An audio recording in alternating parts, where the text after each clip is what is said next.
अद्य शुक्रवासरः अथवा भृगुवासरः। अश्विन शुद्ध षष्ठी दिनांक 20 अक्टूबर 2023। भाव प्रकाश निघंटु।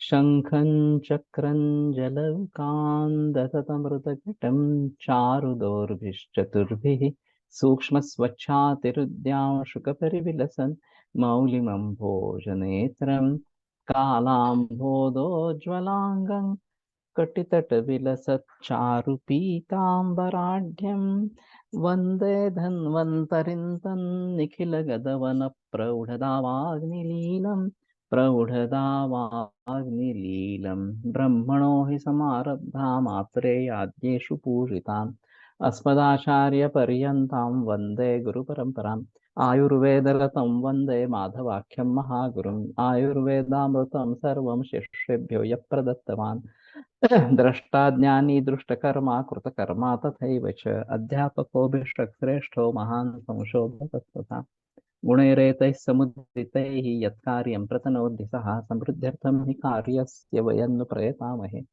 सरस्वत्यै नमो यस्याः प्रसादात् पुण्यकर्मभिः बुद्धिदर्पणसङ्क्रान्तं जगदध्यक्षं मीक्षते आत्रेयं प्रथमं वन्दे आयुर्वेदजगद्गुरुम् आयुर्वेदामृतं सर्वं गृहीत्वा हि सुरेश्वरात् अग्निवेशादिकेभ्यो यत्परेच्छत् मुनिसत्तमः प्रथमं तन्त्रकर्तारम् अग्निवेशं नमाम्यहम्।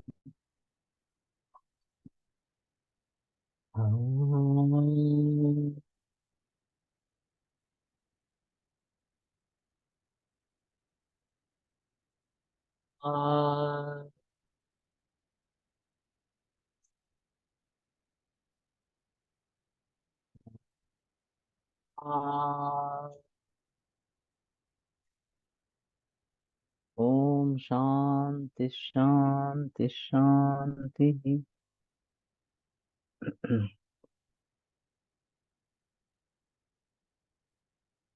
एला स्थूला च बहुला पृथ्वीका त्रिपुटापि च भद्रेला बृहदेला च चंद्रबाला च निष्कुटिः स्थूलेला कटुका पाके रसे चानलकुरुल्लघुः रूक्षोष्णाश्लेष्मपित्तास्त्र कंडूश्वास तृषापः रुल्लास विषबस्त्यास्य शिरोरुग्वमिकासनु।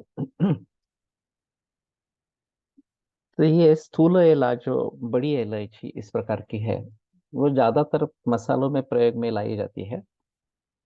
रस और विपाक कटु है, अग्नि बढ़ाने वाली लघु है, रूक्ष उष्ण कफ पित्त रक्त कंडू श्वास तृषा इन सभी का नाश करने वाली इस प्रकार की है। रुल्लास विश्व बस्त्यास्य शिरोरुग वमिकासुनु। रुल्लास वमी ये दोनों को दूर करने वाली है, और वैसे मदनादि गण में एला है, वामक गण में एला है। तो ज्यादा मात्रा में ये वमन करती भी है, लेकिन कम मात्रा में रुल्लास और वमी में उपयुक्त है। विष बस्ती आस्य शिरोरूप, ये थोड़ा अजीब है, उसके हिसाब से थोड़ा सा देखना पड़ेगा। बस्ती के लिए इसका प्रयोग शायद नहीं किया गया, और शिरोरूप के लिए भी ज्यादा प्रयोग नहीं किया गया। एला तो इसमें होनी चाहिए, नंबर किसी को मालूम है?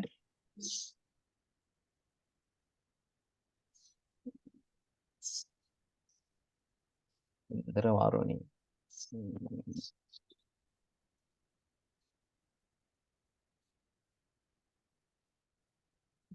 कट्टु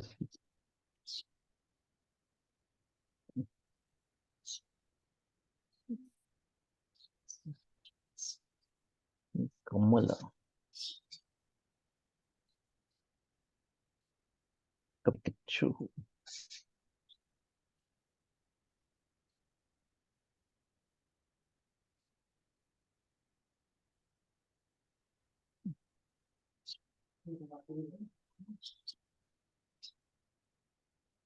हम्म,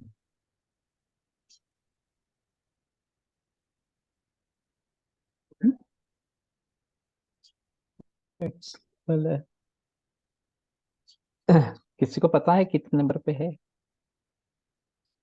ये इंद्र वारुणी दिखाई दी थी, वो अभी नहीं दिखाई दे रही।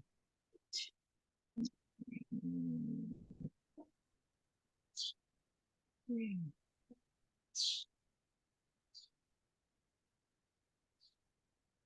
एरंड आ गया।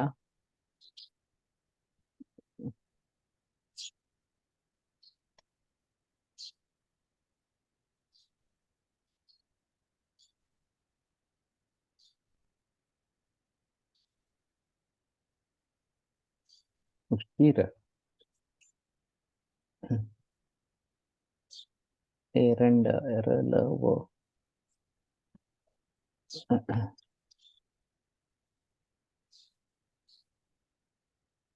ये बीच में आप कुछ दूसरा पेज आ रहा है 181।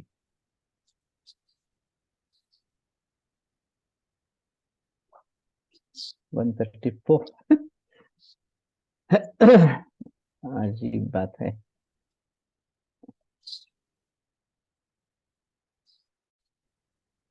166। पत्ते उल्टे सुल्टे हो गए हैं कुछ।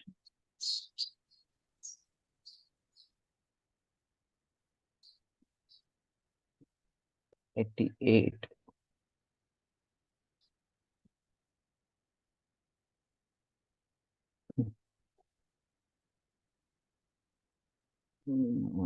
ये बीच में कहाँ चला गया मालूम नहीं। 183।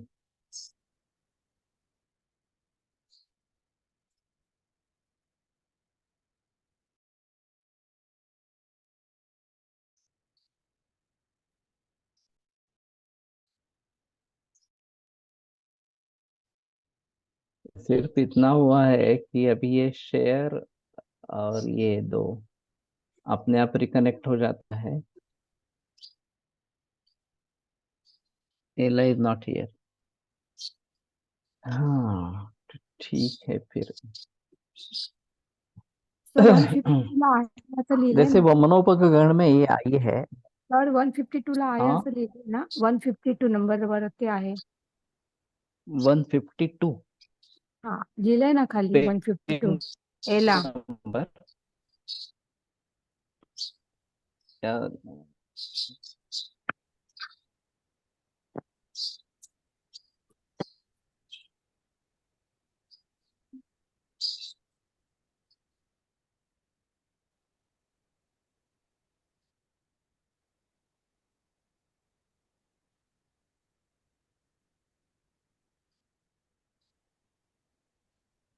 तो इसके बाद में कंकोल है, एरंड के बाद कंकोल है यहाँ पे।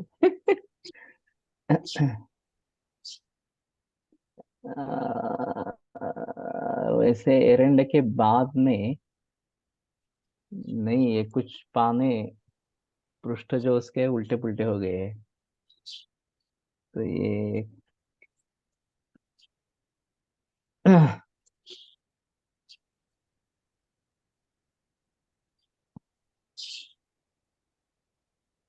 तुम्हारा स्क्रीन अगर शेयर कर सकते हो।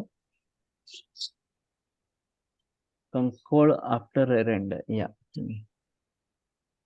तो मेरे एक पास अजीब अनुभव रहा था। एक कोई अपस मार्ग का बेटा था और वैसे कम एज का था, बहुत 7 7 8 बरस का होगा।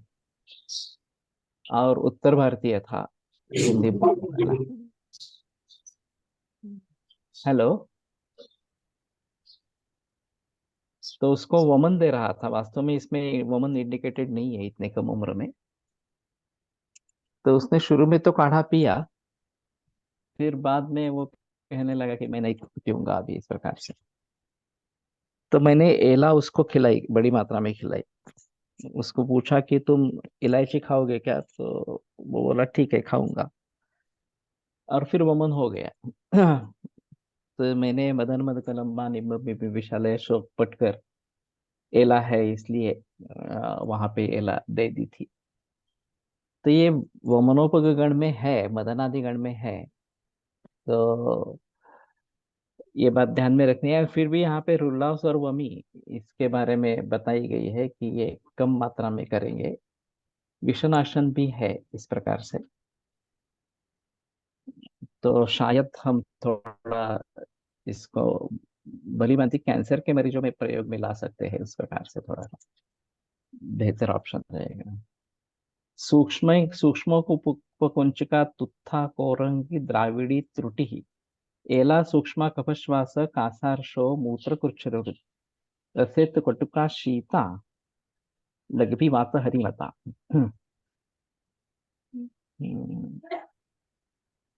तो ये वीर्य में शीत है। लोगों में प्रचलन है, प्रचलन में है कि एला शीत है इस प्रकार से। और कटुक रस शीत वीर्य मूत्रकृच्छ कफ श्वास कास अर्श और वातहरी ये भी है।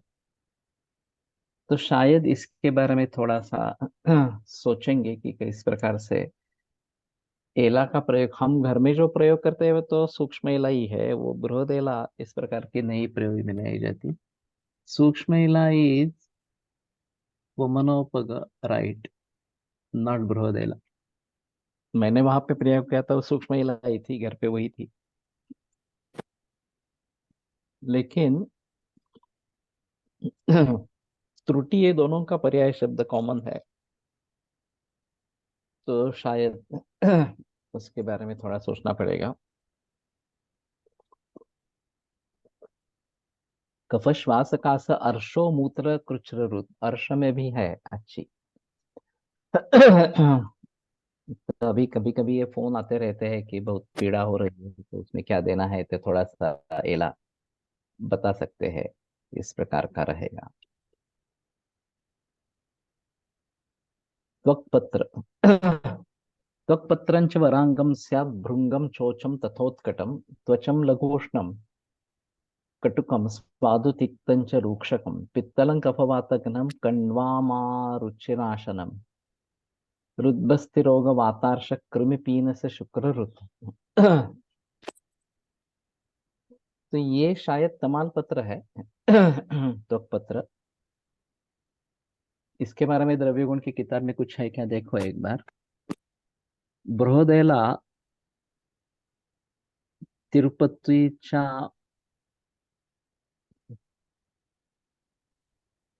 प्रसादात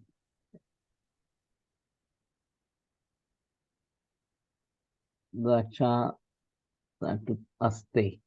ओके, लाडूत असते। ओके। तो त्वकपत्र अभी इसका मसालों में ही ज्यादा प्रयोग होता है, और जहां जहां पत्तों का प्रयोग है वो शायद हम थोड़ा ध्यान से देखें इस प्रकार से, क्योंकि यह आसानी से निकल सकते हैं, वृक्ष को क्षति नहीं होती है। जहाँ मूल का प्रयोग होता है वहां पे मूल निकालना काफी मुश्किल होता है, और फिर पेड़ ही निकल जाता है। तो बेटर ऑप्शन जहाँ पत्तों का प्रयोग है वहां उसका एक करे, तो पत्र लघु उष्ण कटुक स्वादु तिक्त रूक्ष पित्तल कफवातग्न कंडु आम अरुचि नाशनम रुद्बस्ति रोग वातारशाह। बस्ती रोग बार बार आ रहे हैं, एक ये भी एक अलग चीज है। वातार्ष कृमि पीनस शुक्र रुत।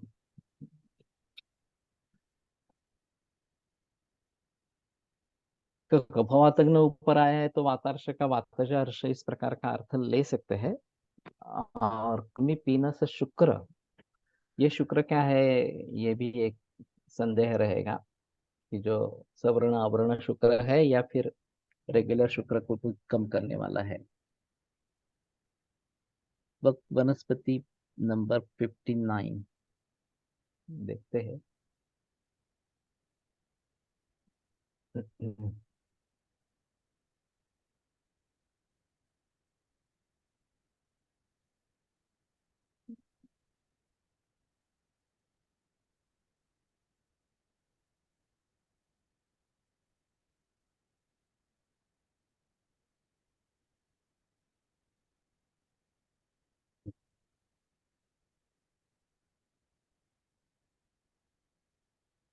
पेज नंबर बता सकते हैं क्या, 21।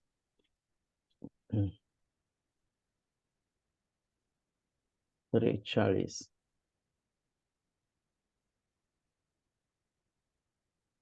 59 मिनट रहने का।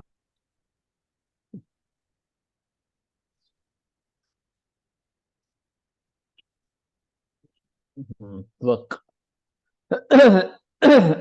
दारूसीता, अच्छा। 117। यहाँ नंबर अलग ही है। हम्म, दालचीनी। ये दालचीनी है। हाँ, त्वक का तो मतलब दालचीनी होता है, लेकिन त्वक पत्र कहेंगे। हम्म,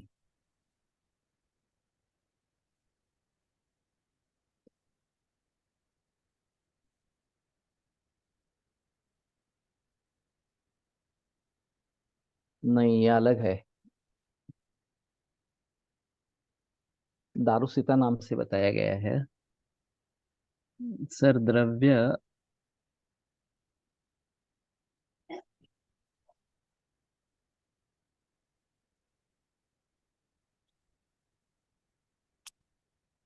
ड्रैग करने की जगह पेज नंबर ऊपर बॉक्स में टाइप करके। हाँ, लेकिन पेज नंबर मालूम होना चाहिए। अभी तुम्हारा पेज नंबर और ये पेज नंबर अलग अलग है इस प्रकार से। तो ये थोड़ा मुश्किल होगा। तो ये तो नहीं है त्वक। तो फिर से त्वक जब आएगी तो देखेंगे। ये शायद मेरे में ख्याल में तमाल पत्र है।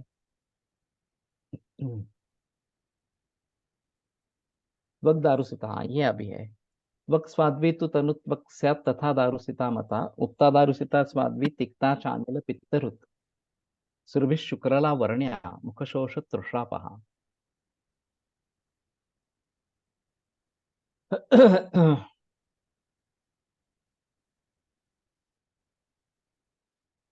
ये शुक्रल है, वात पित्त कम करने वाली, मधुर तिक्त। ये काफी उष्णवीर्य है। मुखशोष तृषापहा, मुखशोष और तृषा दूर करने वाली। वैसे पीनस में आते हैं जो काफी उष्ण तीक्ष्ण है। लेकिन यहाँ पे उष्ण के बारे में कोई ज्यादा मतलब नहीं लिखा एक तो, और अनिल पित्तरुत इस प्रकार का बताया गया है, लेकिन शुक्रल है, वर्ण्य है। तो अभी ये दारूसिता यहाँ पे देखेंगे द्रव्य गुण के किताब में।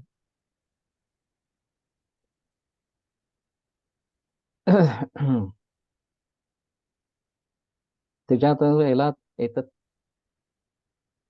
त्रिजातकम।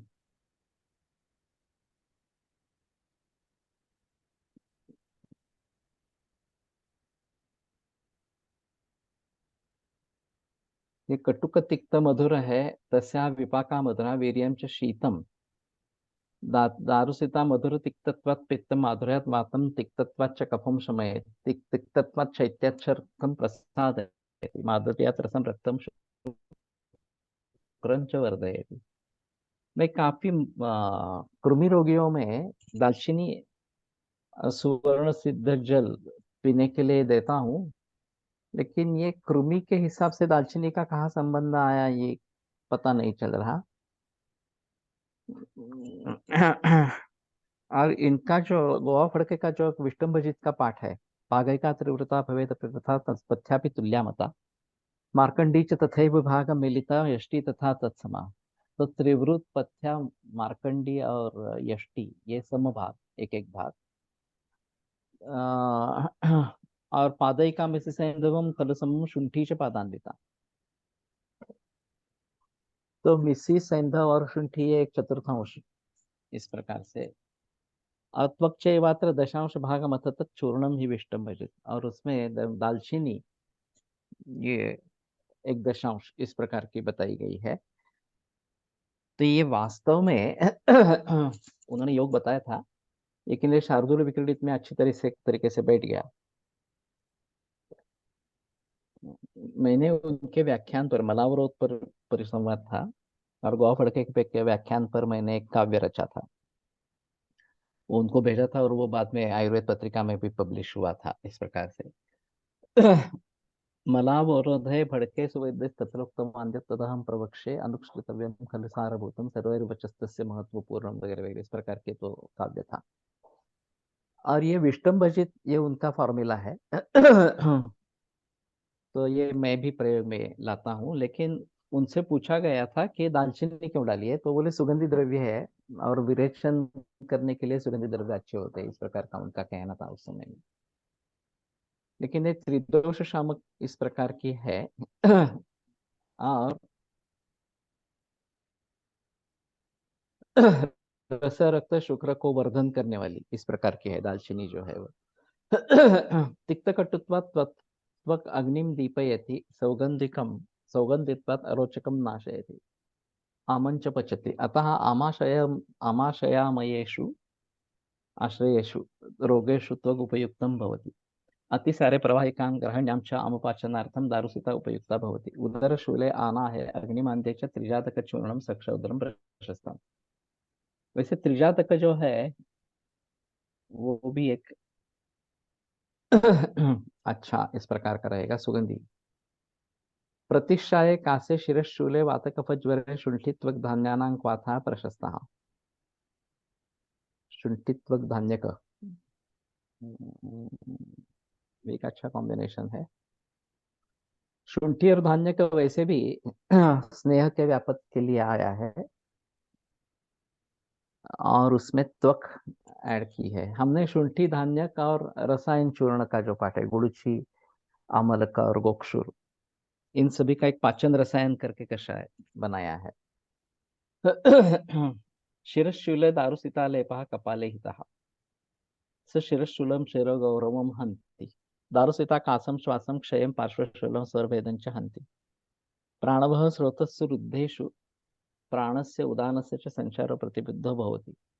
तथा च रसवः स्रोतोरोधात् पुरस्थानानां धातूनां पोषणं न सम्यक् भवति, सम्यक् न भवति।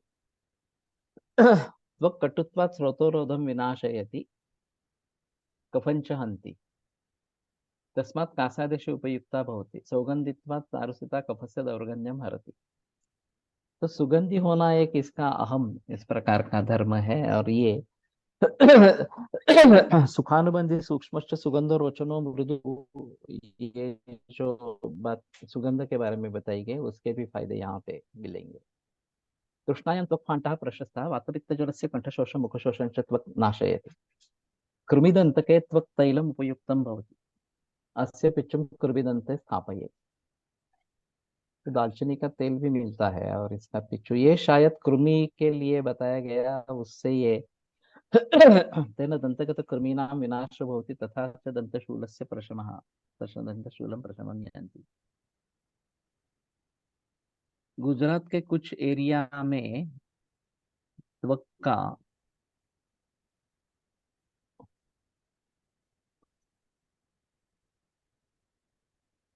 टुकड़ा मुखवास की तरह खाना खाने के बाद चूसने का प्रचलन है। अच्छी बात है ये।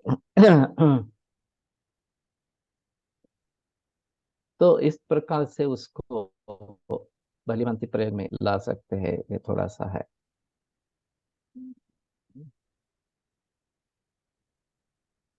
ये तमाल पत्र आ गया। तो वो त्वक पत्र यानी कि तमाल पत्र नहीं है। पत्रं तमालपत्रं च तथा स्यात् पत्रनामकं पत्रकं मधुरं किंचित तीक्ष्णोष्णं पिच्छिलं लघु न्यहन्ति कफवातार्षौ रुल्लासारुचिपीनसाम्। गंध बहुल द्रव्य प्रायः कृमिग्न होते हैं, देखना चाहिए।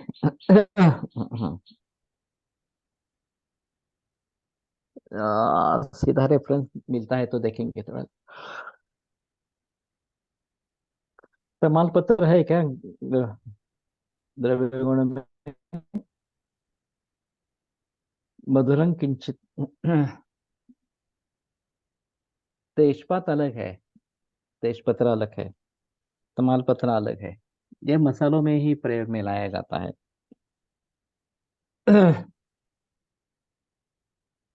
तीक्ष्ण उष्ण पिच्छिल, दिखने में तो रूक्ष होता है, लघु। कफ वात अर्श रुल्लास अरुच और पीनस। अर्श में काफी काम कर रहे हैं इस प्रकार से। हाँ, तो अगर द्रव्य गुण में नहीं है तो छोड़ देंगे, आगे बढ़ेंगे।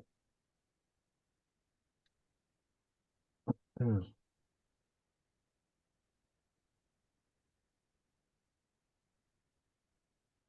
नागकेशर।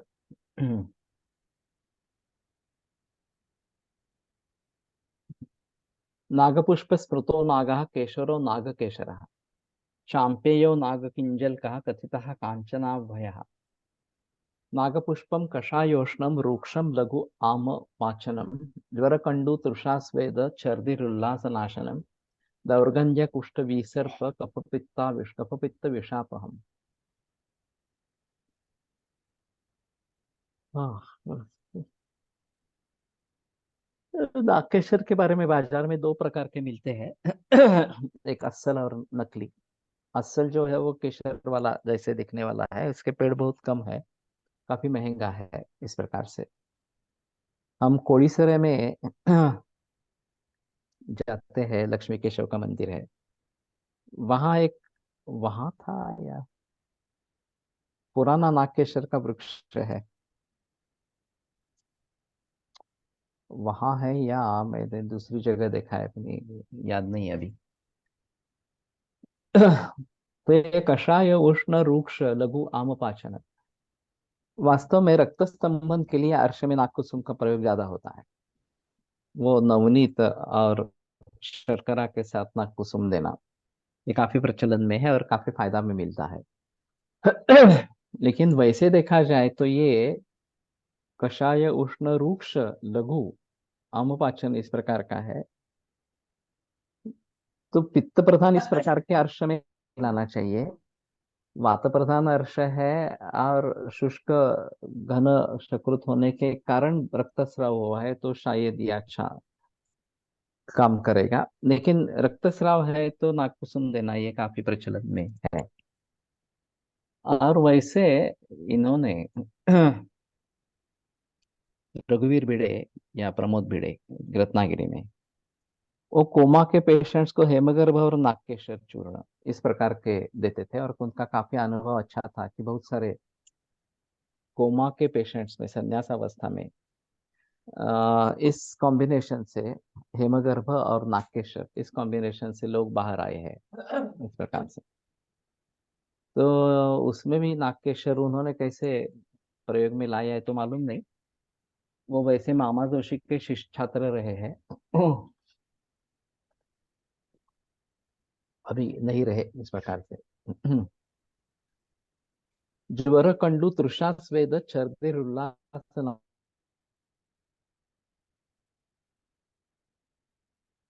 तो ज्वर कंडु तृषा स्वेद छर्दिरुल्लास का नाम दुर्गंध विसर्प में भी आया है।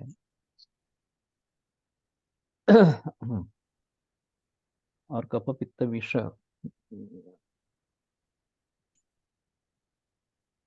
तो कैंसर में प्रयोग कर सकते हैं।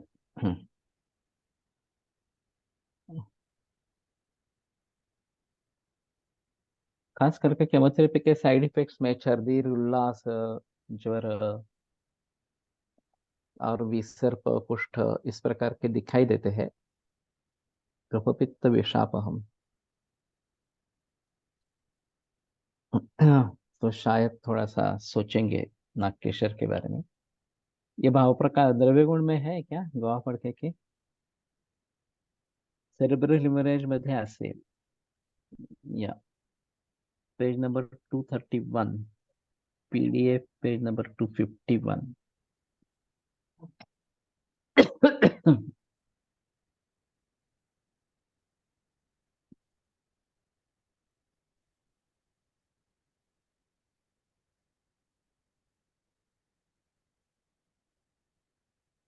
नागकेशर।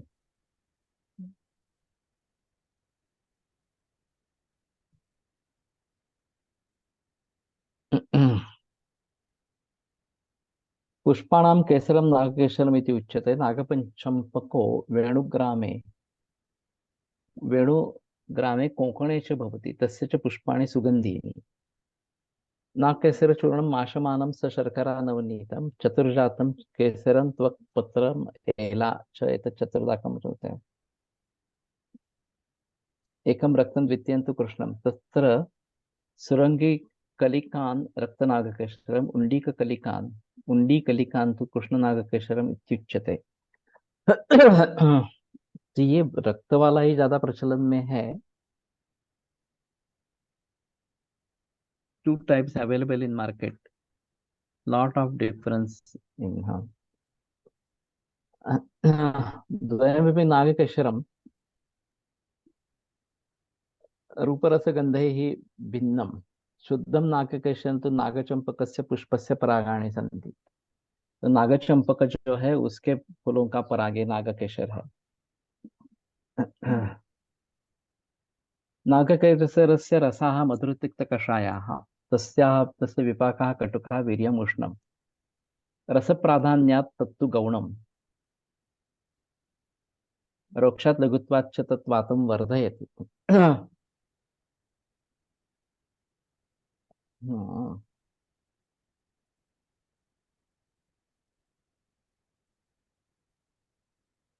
रसप्राधान्यात् तत्तु गौणम का अर्थ है रस से ज्यादा काम नहीं करता, इस प्रकार का शायद होगा।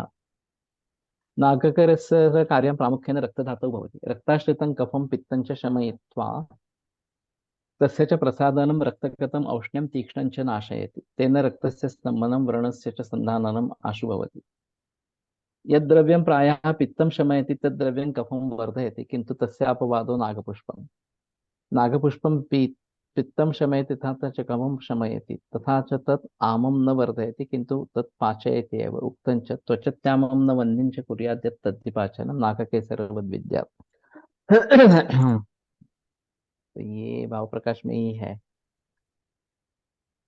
नागः सौगन्धित्वात् आह्लादयति मानसं च प्रीणयति तस्मात् सौगन्धार्थं दुर्गन्धस्य च नाशनार्थं नागस्य उपयोगः।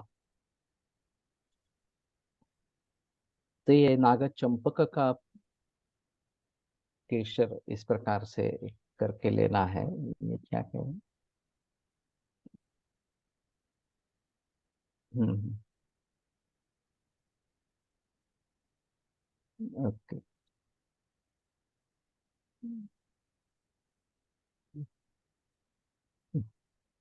ये भी चला गया। ठीक है।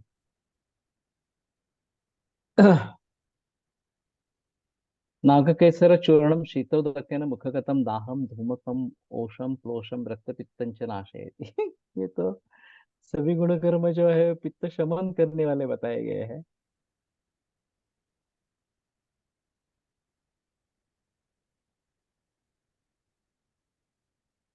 कफ पित्त विषापहम।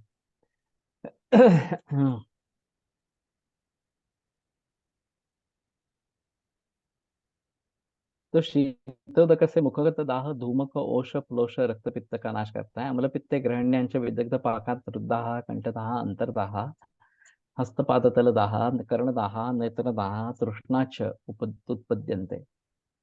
तेषु नागकेशरस्य फाण्टो हिमो वा सशर्करः प्रशस्तः। अम्लपित्ते शूले परिणामशूले ऊर्ध्वरक्तपित्ते च नागकेसरस्य कषायः प्रशस्तः। तो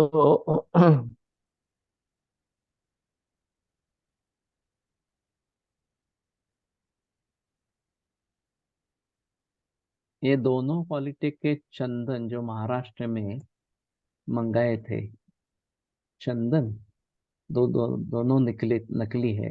एक 3.5 के तो दूसरा 1.5 पे पर केजी है। एक यत्र की तरह दूसरा पता नहीं किसी तरह गंध करता। हमारे यहाँ असली वाला चंदन चूर्ण जो 25 रेट में उपलब्ध है, इतना गड़बड़ करते। तुम कहाँ पे रहते हो?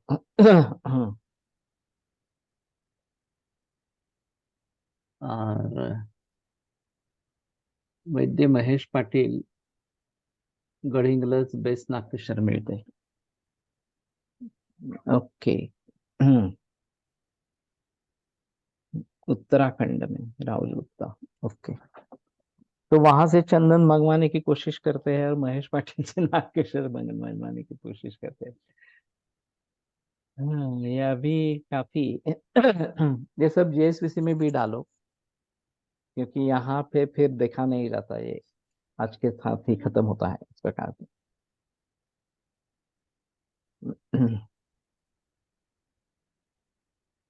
अम्लपित्ते शूले परिणामशूले ऊर्ध्व रक्तपित्ते च नागकेशरस्य कषायः प्रशस्तः.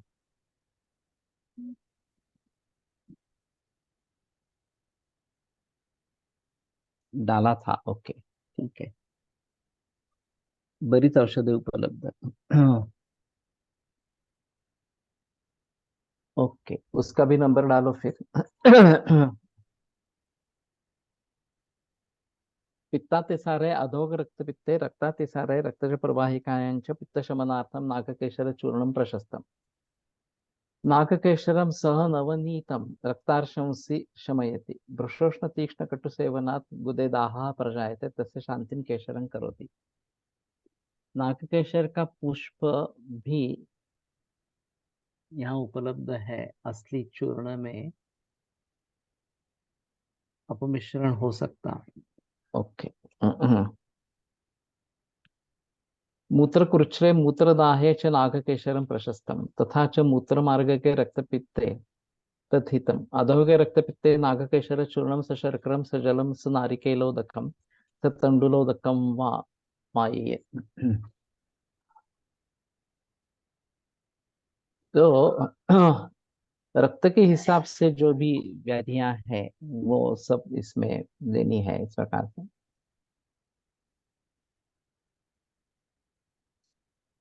तेन रक्तस्य पित्तस्य च प्रशमः आशु भवति. पित्तजे ज्वरे विसर्पे ग्रीष्मे च तृषाशमनार्थं नागकेशरस्य फाण्टो वा हिमो वा प्रशस्तः. केचित् सर्पदंशे नागचंपकस्य प्रयोगं प्रशंसन्ति. ये अलग है. कि सर्पदंश में इसका प्रयोग होता है इस प्रकार से. गर्भिणी में यूज किया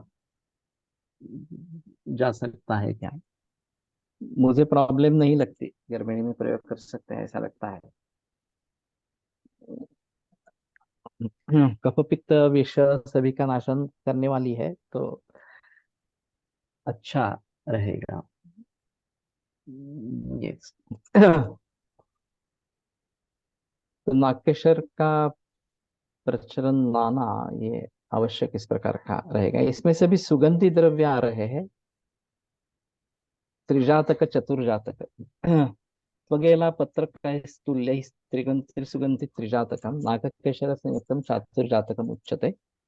तद्वयं रोचनं रूक्षं तीक्ष्णोष्णं मुखगन्धरुत् लघुपित्ताग्निकुरुद्वर्ण्यं कफवात विषापहम्. विषापह फलश्रुति काफी में आ रही है. देर इन मासानुमासिक.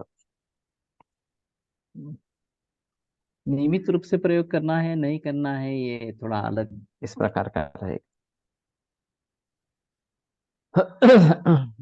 औषधियों में प्रयोग हो सकता है ये.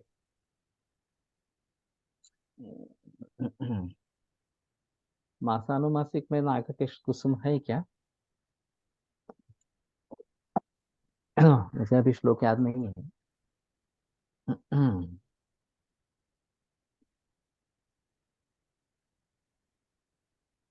अगर है तो इस्तेमाल कर सकते हैं, उसमें प्रॉब्लम नहीं है. तो त्रिजात और चतुर्जात दोनों के गुणकर्म एक साथ ही लिखे हैं. रोचन रूक्ष तीक्ष्ण उष्ण मुखगंध रुत इस प्रकार से. लघु पित्ताग्निकृत वर्ण्यम. कफवात विषापहम. तो जनरली ये प्रक्षेप के रूप में अवलेह में बाद में डाले जाते हैं या फिर आसवारिष्टों में भी ये डाले जाते हैं प्रक्षेप के रूप में. तो ये सुगंधी होने के जरिए उसके एक अच्छे रिजल्ट्स आते हैं, ये एक बात है. All aromatic drugs are vishapaha. Okay.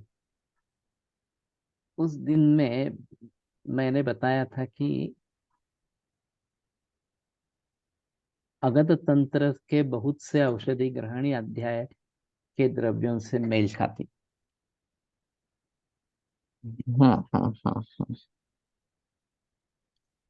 तो थोड़ा इसके बारे में देखना पड़ेगा।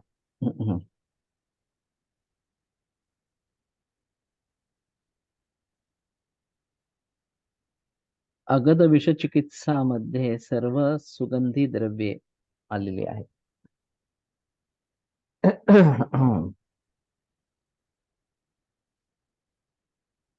तो ये थोड़ा रिलेशन देखते हैं। सूक्ष्म तीक्ष्णोष्णम मुखगंधरुत लघु पित्ताग्निकृत वर्ण्यम कफवात विषापहम। लघु पित्त और अग्निकृत वर्ण्य कफवात विष इनका नाश करने वाला है, इस प्रकार का है। तो त्रिजात का और चतुर्जात ये पढ़ते के किताब में है क्या? कुंकुमम, कुंकुम तो है। घुस्रुणम रक्तम काश्मीरम पीतकम वरम संकोचम पिशनम धीरम बाल्मीकम शोणिताभिधम। काश्मीर देशजे क्षेत्रे कुंकुमम यद भवेत् तत् सूक्ष्मकेशरम आरक्तम पद्मगंधि तदुत्तमम।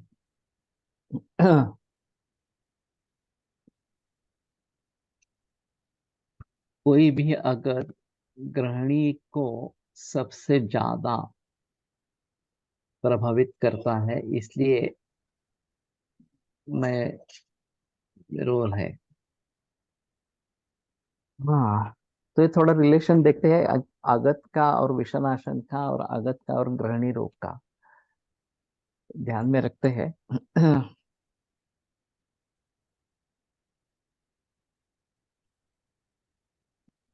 तो कश्मीर में ये अच्छा मिलता है, इस संदेह की बात नहीं है।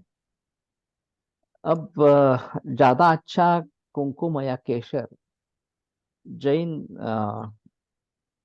मंदिरों में मिलता है। वो पूजा के लिए काम में आता है। तो अच्छा ये चंदन भी वहां पे अच्छा मिलता है। ये भी एक बात है कि देवालयों में चंदन प्रयोग में लाया जाता है और ये भी प्रयोग कुमकुम भी प्रयोग में लाया जाता है। तो वहाँ अच्छा चंदन और कुमकुम मिलता है। जैन मंदिरों में या हिंदू मंदिरों में, दोनों में ये पॉसिबिलिटी है। कुमकुम से सबसे ज्यादा गड़बड़ी होती है, पहचानना बहुत मुश्किल। हम्म, स्पेन से कुमकुम ज्यादा अच्छा आता है। और उसमें मिलावट नहीं होती। तो अभी विदेशों में अगर ये पाना है तो स्पेन का कुमकुम जो है वो सबसे बढ़िया इस प्रकार का है। तो मुझे कुछ लोगों ने भेंट दिया था परदेश में। तो ये अच्छा है। और यहाँ जैन मंदिरों में लेना ज्यादा अच्छा इस प्रकार का रहेगा। फिर अगर रिलायबल सोर्स है तो करेंगे तो ज्यादा अच्छा। तुळजापुर येथे एक जण आहेत, ते शुद्ध कुंकुम देतात। ओके। आम घोरम आम विषम तत् विषग्न द्रव्ये ग्रहणी में आमनाशन करके उपयुक्त होती होगी। ये घोरम आमविषंचे इस प्रकार के जो बताया गया है, और वो दोषों से संगत हो जाता है तो सामदोष, और फिर उसके जरिए व्याधि धातुओं से संगत होता है तो प्रमेह जैसे व्याधि निर्माण होते हैं वगैरह वगैरह, इस प्रकार का वहां पे वर्णन है ग्रहणी में। और वैसे ग्रहणी में सभी रोगों की चिकित्सा हो सकती है, ये एक अहम मुद्दा इस प्रकार का है। तो उसको भली भांति ध्यान में रखते हुए ग्रहणी चिकित्सा भली भांति करना ये आवश्यक रहेगा। और वहां पे एक अजीब रेफरेंस है, ग्रहणी में आश्रितम दोषम अजीर्णवद उपाचरित अतिसारोक्त विधिना तस्यामंच विपाचेत। दोष की चिकित्सा और आम की चिकित्सा अलग है। इस प्रकार से। तो ये भी काफी अजीब मामला है। तो दोष अजीर्ण के जैसे उसको ट्रीट करना है। वात का हो विष्टब्धा पित्त का विदग्धा जीर्ण और कफ का आमा जीर्ण, इस प्रकार से। और ये लक्षण है तो उसके जरिए दोष की चिकित्सा करनी है। और आम की चिकित्सा जो है श्रोतरोध बलभ्रंश वगैरह वगैरह, ये सब अतिसार में जो आमनाशन इस प्रकार के काढ़े बताए हैं सुश्रुत में है, उनके आधार पर करना ये आवश्यक इस प्रकार का रहेगा। अगध सर से कला के माध्यम से बिना बच्चे काम करता है ऐसा बताया था, इसलिए शायद गंधगुण से काम करे। गर्भिष्य और ग्रहणी संबंध। हम्म।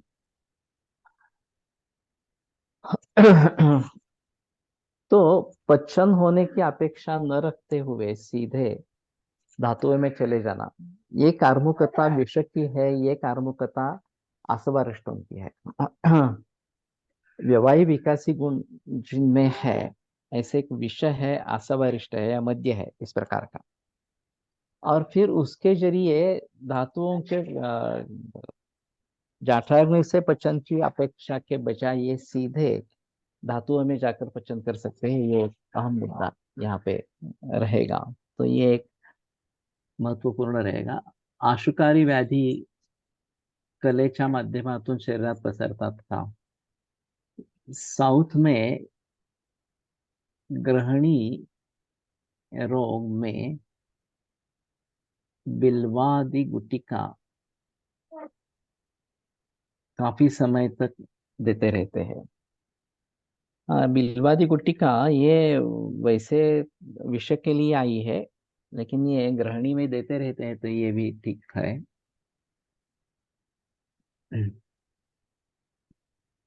श्वित्र मेनी टाइम्स ग्रहणी चिकित्सा, ये तो अलग रहेगा।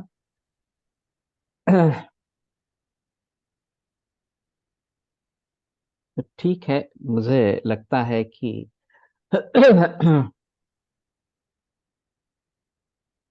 इन सभी के बारे में थोड़े गहराई में जाकर सोचेंगे तो ज्यादा अच्छा इस प्रकार का रहेगा। तो कश्मीर देश का ये अच्छा है, लेकिन वहां पर का भी रिलायबल सोर्स होना चाहिए, ये भी बात सही है। सूक्ष्म केशम और आकेशरम आरक्तम पद्मगंधि तदुत्तम। ये आरक्त वर्ण पद्मगंधि ये उत्तम है। बाल्धिक देश संजातन कुंकुमम पांडुरम स्मृतम। बाल्धिक देश कहाँ पे है मालूम नहीं अभी। ये पांडुर इस प्रकार का बताया गया है। केतकी गंध युक्तन तन मध्यमम सूक्ष्म केशरम, और केतकी गंध से युक्त ये मध्यम इस प्रकार का सूक्ष्म केशर है। कुंकुमम पारसीकन यन मधुगंधि तदीरितम, ईषत पांडुर वर्णन तद अधमम स्थूल केशर। तो मधुगंध और पारसी का इस प्रकार का ईषत पांडुर वर्ण, और ये सबसे कनिष्ठ इस प्रकार का केशर है। कुंकुमम कटुकम स्निग्धम शिरोर व्रणजंतुजित तिक्तम वमिहरम वर्ण्यम व्यंग दोष त्रयापहम।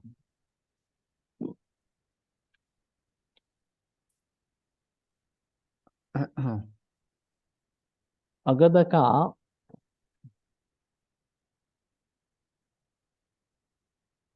कृमि एप्लीकेबल तो मैनी व्याधि। दिलवादे अगन इन महास्रोतस वात कफ हर। ओके। तो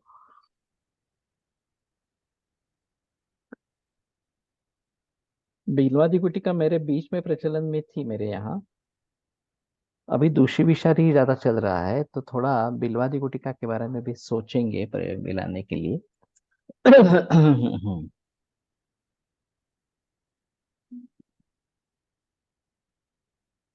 और ये कलाओं के भेद के बारे में जो बात कही गई है, वो शायद हम कैंसर में मेटास्टेसिस जब होता है तो जो विष का प्रयोग कैंसर में होता है, एक अभी न्यूरोकेम करके नया साइंस एलोपैथी में उभर आ रहा है, और उनका कहना है कि केमोथेरेपी के जरिए ब्रेन मेटास्टेसिस होता है। फिर भी केमोथेरेपी रुक नहीं रही, बेल केमोथेरेपी वैसी भी चल रही है इस प्रकार से। दूष दूषी विषारी कफपित्त हर एंड एक्शन ऑन रक्त धातु। दशांग अगत की गुट्टी भी उपलब्ध है वैद्यराम से।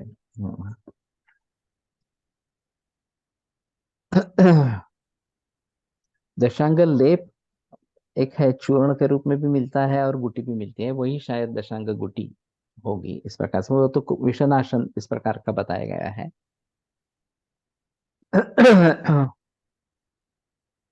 तो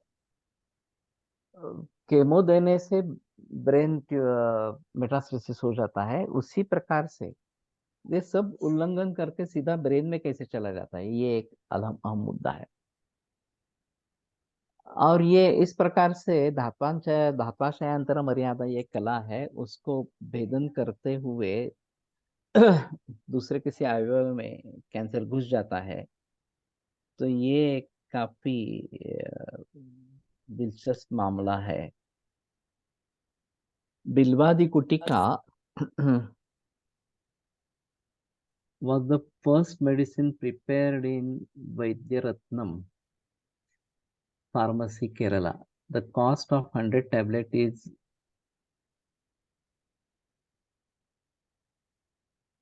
rupees 24 only. There is a sentiment associated with the tablet since it is the first medicine prepared in their pharmacy.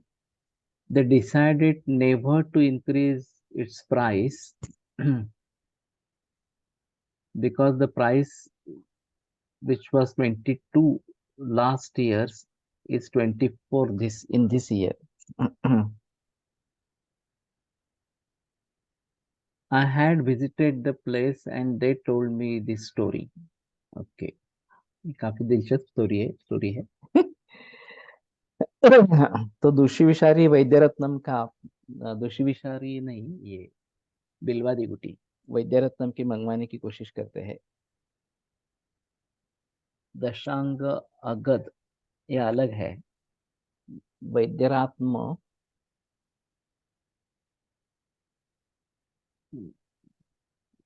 वैद्यरात्म ये कौन सी फार्मेसी है, मैंने पहली बार सुनी। वैद्य रत्नम, हाँ हाँ। It is two story.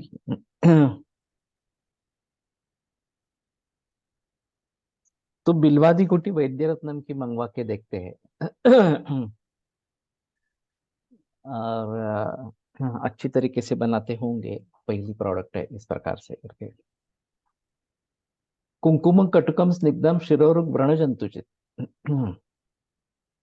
ये जंतुजित भी है। शिरोरुग में ये घृतकेशर शर्करा नस्य एक आया है, मैंने काफी बार प्रयोग किया है, ये बाजार में भी अभी मिलता है। तो केशर थोड़ा घी में घिस के उसमें थोड़ा शक्कर डाल के उसका नस्य करना है, तो ये काफी अच्छा काम करता है वात पित्त प्रधान इस प्रकार के शिरोरोग में या शिरोरुजा में।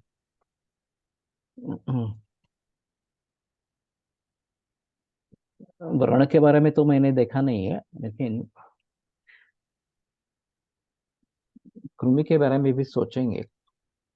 तिक्तम वमिहरम वर्ण्यम, तो तिक्त रसात्मक वमी को दूर करने वाला वर्ण्य ये विशेष रूप से प्रयोग में लाया जाता है। जैसे कुंकुमादि लेपम,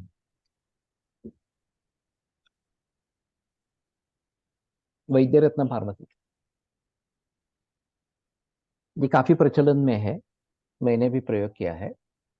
और व्यंग और दोषत्रय के लिए अच्छा है। तो अगर अच्छा केशर मिल पाता है तो जरूर उसका प्रयोग कर सकते हैं, इसमें संदेह की बात नहीं। ये तो फड़के की किताब में होगा। नंबर, पेज नंबर किसी को मालूम है? न्यूरो के में आप बता रहे थे, न्यूरोकेम ये नई ब्रांच उभर रही है एलोपैथी में। और उनका कहना है कि केमोथेरेपी के जरिए ब्रेन में मेटास्टेसिस होता है। तो ये हमारे लिए अच्छा है। जैसे परसों अचानक रेफरेंस मिल गया कि केमोथेरेपी से, नहीं केमोथेरेपी नहीं, पेस्टिसाइड से हार्मोनल इम्बैलेंस होता है। 199 page, okay. I also visited the same pharmacy, but औषध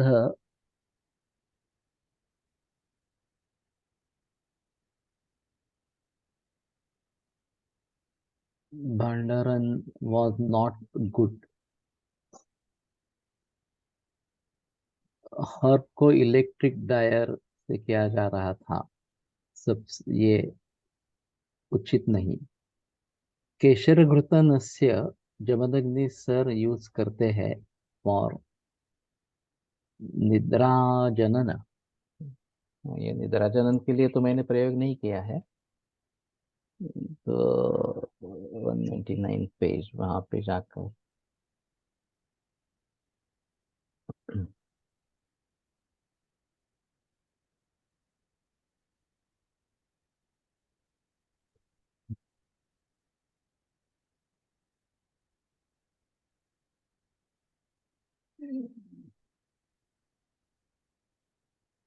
ठीक है।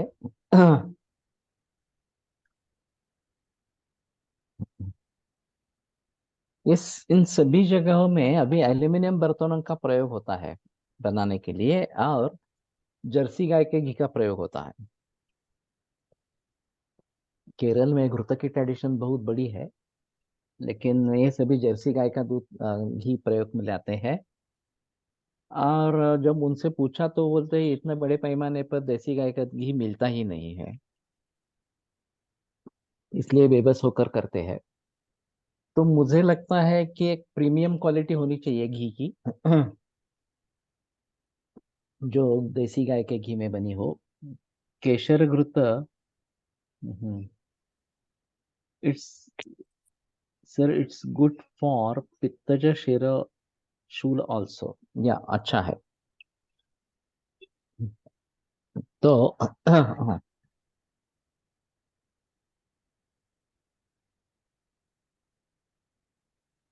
इसमें अच्छा काम, माइग्रेन में अच्छा काम करता है।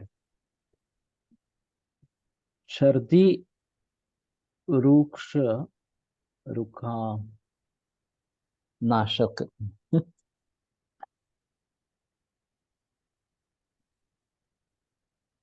रुल्लासनाशक, हाँ हाँ। है तो मॉर्निंग सिकनेस में यूज कर सकते हैं, पर क्या गर्भिणी में उष्ण गुण होगा क्या? नहीं, गर्भिणी में दे सकते हैं, कोई प्रॉब्लम नहीं है। A2 घी देसी गाय का होता है। स्थान के अनुसार उपयुक्त है, जैसे हमारे यहाँ पहाड़ी देसी गाय का भी साथ में है।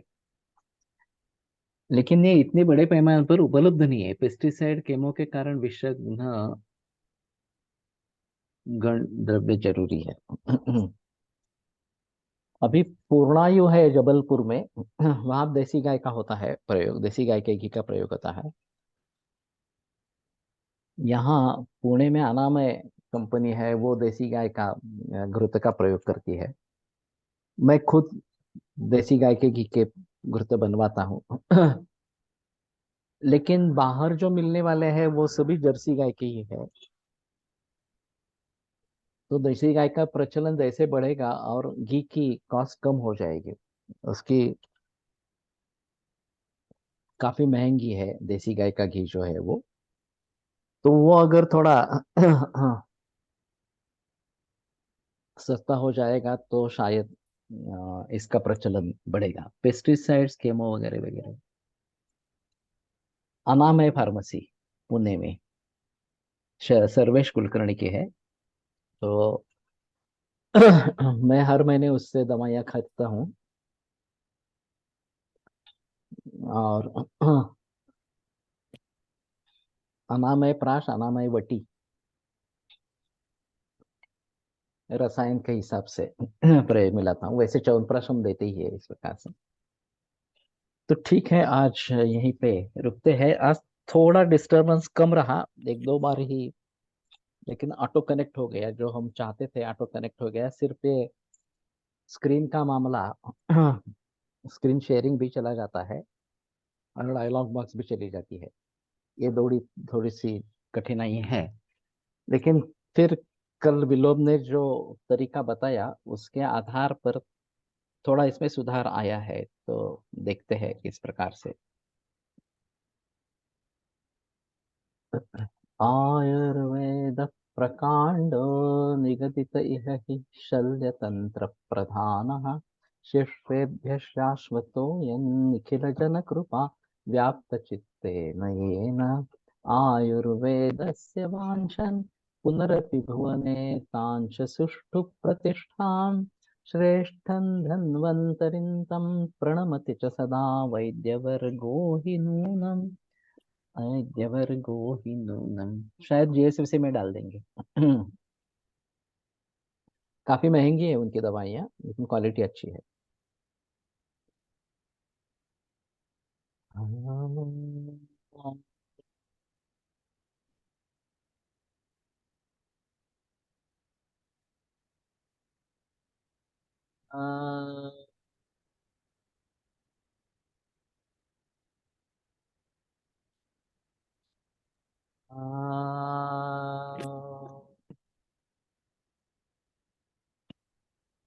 ओम शांति शांति शांति ही। गीर काऊ घृत अवेलेबल, लेकिन प्राइस कितनी है?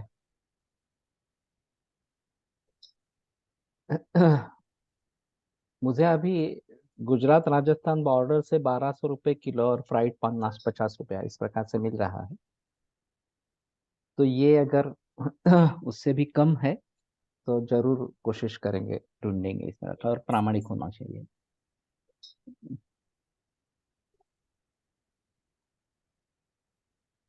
शुद्धम कंपनी का 82 बेस्ट।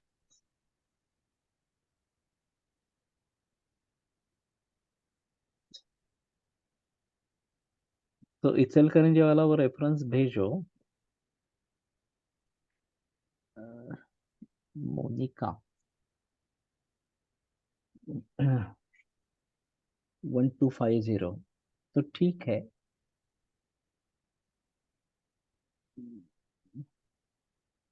राहुल गुप्ता, तुम्हारे पास भी मिलता है क्या ये इस प्रकार से, फ्रॉम 1 ईयर? तुम इचल करेंगे का ही प्रयोग मिला रहे हो। तो मेरा भी वही प्राइस है, 1250 ही है। अम, ठीक है, तुम सुश्रुत से कांटेक्ट करो।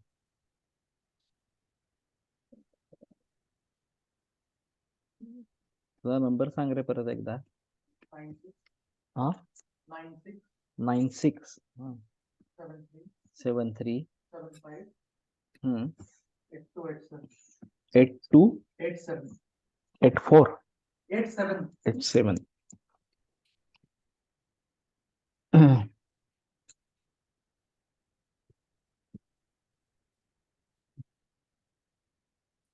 तो ठीक है, इचल करंजी वाला जो नंबर है वो भी डाल दो। तो अगर वहां से मिलने की कोशिश करते हैं तो भी अच्छा रहेगा। तो विरम्यते व्याख्यान व्यापारात्